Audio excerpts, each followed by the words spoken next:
दिल्ली में हुए शराब घोटाला मामले से जुड़े भ्रष्टाचार के मामले में सुप्रीम कोर्ट ने सीएम केजरीवाल को 1 जून तक अंतरिम जमानत दे दी। जमानत के बाद 2 जून को केजरीवाल को सरेंडर करना होगा। कोर्ट से जमानत मिलने के बाद अरविंद केजरीवाल शनिवार को हनुमान मंदिर दर्शन करने पहुंचे और फिर उन्होंने प्रेस कॉन्फ्रेंस की। अरविंद केजरीवाल ने खुलासा किया कि गिरफ्तारी के बाद भी उन्होंने मुख्यमंत्री पद से इस्तीफा क्यों नहीं दिया। उन्होंने कहा कि केजरीवाल को कभी किसी पद का लालच नहीं था। ना मैं यहाँ सीएम बनने आया था और ना ही पीएम। मैं तो इनकम टैक्स में कमिश्नर की नौकरी करता था।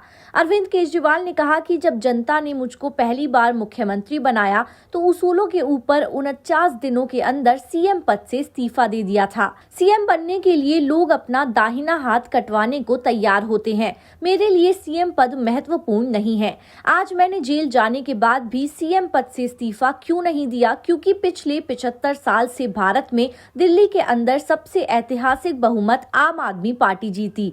इतने भारी बहुमत से किसी भी राज्य की सरकार नहीं बनी।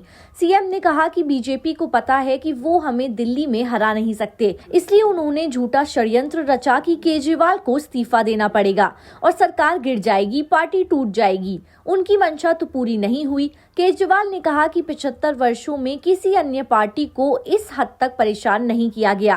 प्रधानमंत्री कह रहे हैं कि वह भ्रष्टाचार से लड़ रहे हैं, लेकिन सभी चोर उनकी पार्टी में हैं। मैंने सीएम पद इसलिए नहीं छोड़ा क्योंकि फर्जी मामले के आधार पर मुझे इस्तीफा देने के लिए मजबूर करने की साजिश रची गई थी।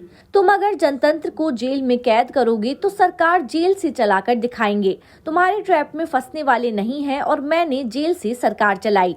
सीएम केजरीवाल ने ये भी कहा कि हेमंत सोरेन को भी इस्तीफा नहीं देना चाहिए था, जेल से सरकार चलानी चाहिए थी।